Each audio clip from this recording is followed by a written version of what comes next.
아멘. 간밤에 잘 주무셨습니까?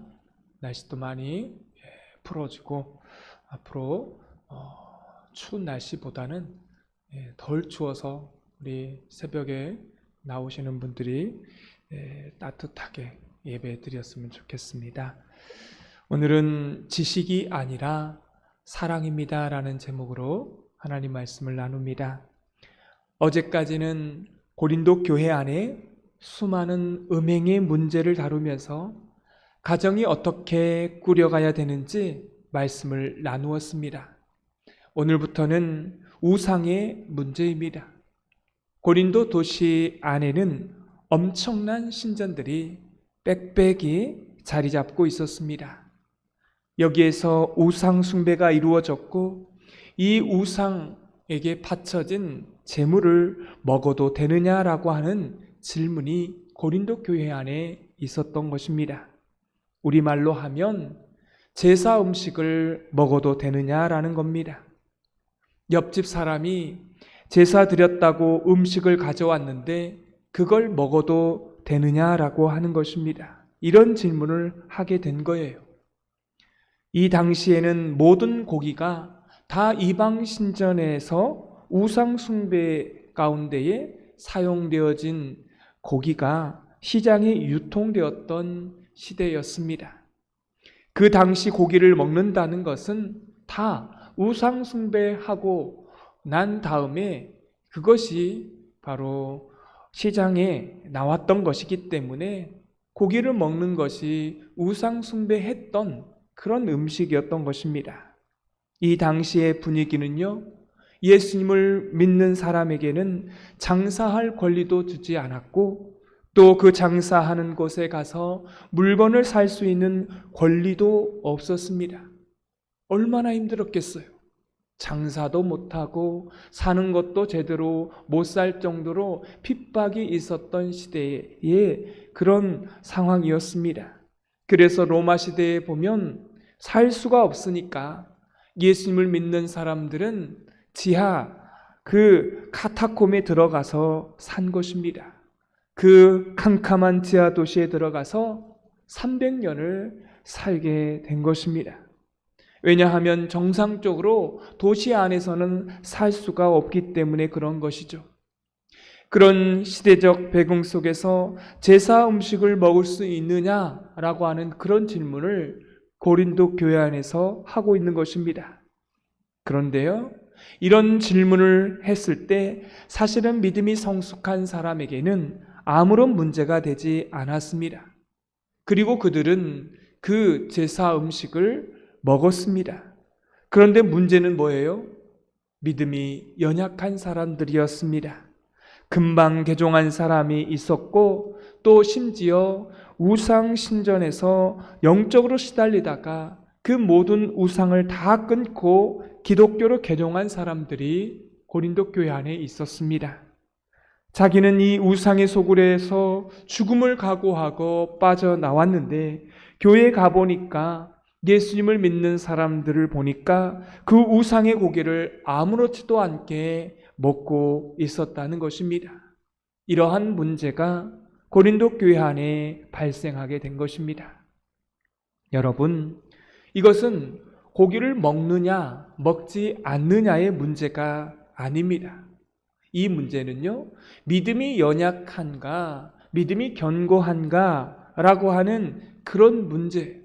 그래서 이런 충돌이 있을 때에 어떻게 막느냐, 어떻게 이 문제를 해결하느냐라고 하는 질문인 것입니다. 우리 교회 안에도요, 믿음이 연약한 자가 있고 믿음이 강한 자가 있습니다. 이거는 교회를 오래 다닌 것과 아무런 상관이 없는 것입니다. 직분과도 사실은 아무런 상관이 없어요. 제가 목회를 하다 보니까 이걸 점점 알게 되는 것입니다. 그냥 믿음이 연약한 자가 있고 믿음이 강한 자가 있다는 거예요. 믿음이 강한 자는 이미 복음적인 내용을 완벽하게 숙지하고 그게 자기의 몸 가운데 완전히 익숙하게 되어서 자유롭게 그렇게 신앙생활을 하는 사람입니다. 그래서 이런 사람들은요, 절대로 사람을 비교하지 않습니다. 그리고 직분을 가지고 위세를 부리지도 않아요. 직분이 없다고 해서 비굴하지도 않고 그냥 내 일을 당당하게 해냅니다. 이런 사람은 굉장히 성숙한 사람이고 이런 사람은 자유한 사람입니다. 고린도 교회 안에 우상에게 바쳐진 고기를 먹을 것인가 말 것인가 이런 문제가 고린도 교회 안에 딱 발생하게 되었을 때 이런 지식이 있는 사람은요, 아무렇지도 않았다는 것입니다. 그걸 먹어도 되고 먹지 않아도 되는 그러한 자유함이 있었던 거예요. 이게 바로 성경 안에서 우리에게 주시는 지식입니다. 이것은 바로 교회 안에 성숙한 사람들은 이 지식을 가지고 있었기 때문에 이렇게 우상 제물에 대해서 시험 들지 않았다는 거예요. 아무렇지도 않았습니다. 사람이 만들어낸 조각품에 불과하다. 우리 하나님은 한 분이시다. 그곳에 아무리 우상에 숭배한 그 음식일지라도 그거는 고기에 불과하다. 아무렇지도 않다라고 하는 것입니다. 견고한 믿음이 있는 사람은 우상에게 바쳐진 그 고기가 무슨 죄가 있느냐라고 하면서 그거는 문제될 게 아니다. 그러므로 우리는 먹어도 됩니다라고 하는 이런 지식을 가지고 있는 사람이 고린도 교회 안에 있었다라는 것입니다. 맞는 거죠? 이 지식이 정확해요.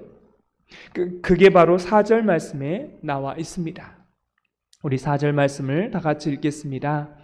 그러므로 우상의 제물을 먹는 일에 대하여는 우리가 우상은 세상에 아무것도 아니며 또한 하나님은 한 분밖에 없는 줄 아노라. 아멘. 정확한 지식이죠. 우상은 아무것도 아니에요. 지식은 있어요. 우상 제물을 먹는 게 성숙한 사람에게는 아무런 문제가 되지 않았습니다.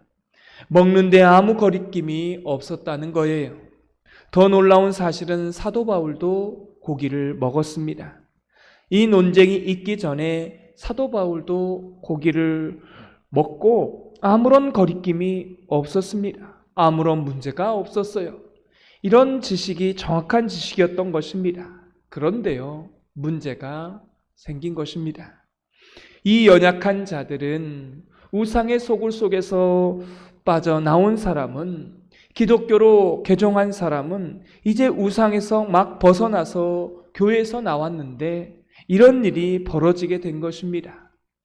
나는 이 우상의 소굴에서 벗어나는데 목숨을 걸고 나왔는데 어떻게 이 사람들은 우상의 제물을 먹을 수 있는가? 이러한 시험거리가 된 것입니다. 이걸 받아들이기가 어려웠던 거예요. 그러면 우상에게 예배를 드려도 된단 말인가? 이렇게까지 나오게 된 것입니다. 그리고 이런 사람들이 이러한 시험에 들었던 거예요. 우상에게 바쳐졌던 이 제물을 우리가 먹는다고 하는 것은 우리도 동일하게 우상 숭배를 하는 것 아니냐?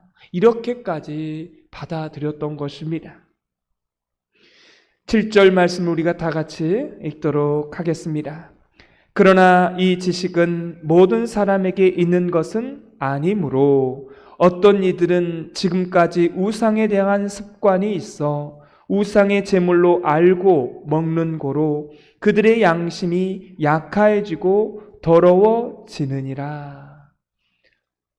우상 숭배했던 그 제물을 먹음으로 마음이 약해지고 더러워진다라고까지 생각을 한 거예요. 여러분, 이런 문제가 지금 교회 안에 발생하게 된 것입니다. 그때 사도 바울은 이렇게 이 문제를 결정합니다. 1절 말씀을 다 같이 읽겠습니다. 우상의 제물에 대하여는 우리가 다 지식이 있는 줄을 아나 지식은 교만하게 하며 사랑은 덕을 세우나니. 여러분, 이 말씀은 이런 의미가 있습니다. 지식은 맞다. 틀린 게 아니다. 그게 정확하다. 우상 제물을 먹어도 된다. 이건 지식이에요. 그거 먹는다고 우리가 더러워지는 것은 아니다. 맞죠? 그런데 믿음이 연약한 자가 그걸 보고 시험을 받고 유혹을 받는다라면 성숙한 사람이, 지식이 있는 사람이 이 일은 하지 말아야 된다라는 것입니다. 배려해야 된다는 거예요. 지식이 먼저가 아니라는 것입니다.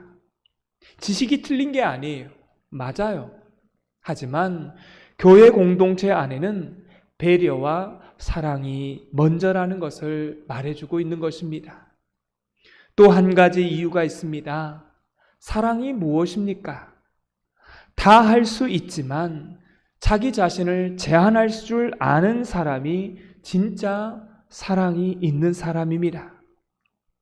사도 바울은 이런 고린도 교회 안에 이런 어려움이 있었습니다. 사도 바울은 고기를 좋아했지만 이런 문제 때문에 시험이 든다라면, 여기서 시험이 든다라고 하는 것은 이런 것입니다. 다시 우상에게로 돌아가고자 하는 시험을 받는다라면 사도 바울은 일평생 고기를 먹지 않았다는 것입니다. 이게 사도 바울이 그 교회를 향한 배려였던 것입니다. 먹을 수 있어요. 먹어도 아무렇지도 않아요. 거리낌이 없습니다. 나쁜 게 아닙니다. 이게 지식이에요. 하지만 연약한 자가 믿음에서 떠날 정도로 시험을 받는다라면 나는 평생 동안 고기를 먹지 않겠다라고 한 것입니다. 나는 자유해요. 우상의 제물을 먹을 수도 있습니다. 안 먹을 수도 있어요. 그러나 믿음이 연약한 그 신앙인을 위해서 자유를 제한할 줄 아는 것이 사랑이라는 것입니다. 교회 안에는 연약한 자들이 있습니다. 이건 직분과 상관없다고 제가 그랬죠. 직분대로 그분의 신앙을 보지 마시기 바랍니다. 직분이 있지만 연약한 분들이 계셔요. 그래서 저는 목회할 때 모든 말씀을 통해서 주님께서 주신 말씀이 있습니다. 오늘 주신 말씀을 통해서 주신 말씀이 있어요. 저는 처음에 모든 교인들이 예수님을 믿으면 믿음이 견고한 줄 알았어요. 장로님, 권사님쯤 되면 믿음이 좋은 줄 알았습니다. 다 이해할 줄 알았어요. 지식이 있으면서 복음 안에서 완벽하게 이해를 가지고 자유할 줄 알았습니다. 그런데요, 겪어보니까 그게 아니었던 것입니다. 그래서 이제는 사람을 대할 때 직분을 보고 대하는 것이 아니라 저 사람의 신앙에 따라서 대해야 된다는 생각을 점점 갖게 됩니다. 사랑하는 성도 여러분, 믿음이 연약한 분들이 계십니다. 이건 직분과 상관없습니다. 직분이 있지만 상처받을 일이 있으면, 시험 받을 일이 있으면 시험이 들게 됩니다. 그분이 아무리 장로님이고 권사님이고 해도 시험 받을 수 있어요. 그래서 교회 안에는 어떻게 해야 됩니까? 연약한 자를 배려해야 합니다. 그분이 직분이 있든 없든 상관없이 그분의 신앙이 연약하기 때문에 배려할 줄 알아야 되고 사랑할 줄 알아야 되는 겁니다. 오늘 주님께서 말씀하십니다. 지식이 중요한 게 아니다. 지식이 먼저가 아니다. 뭐가 먼저예요? 사랑이 먼저이고 덕을 세울 줄 아는 것이 먼저라는 것입니다. 아무리 그 일이 옳다고 할지라도 그 안에 사랑이 없다라면 그 일로 인해서 시험을 받고 또 그 일로 인해서 믿음이 떨어진다라면 얼마나 안타까운 일입니까? 그래서 교회는요, 배려해야 되고 사랑을 먼저 행해야 하는 것입니다. 고린도 교회처럼 문제가 왔을 때 우리가 어떻게 풀어야 한다고요? 사랑을 먼저 해야 하는 것입니다. 사랑은 내가 안 할 수도 있고 할 수도 있고 하지만 안 한다고 하면 바로 그게 사랑을 실천하는 것입니다. 연약한 자를 배려하라는 것입니다.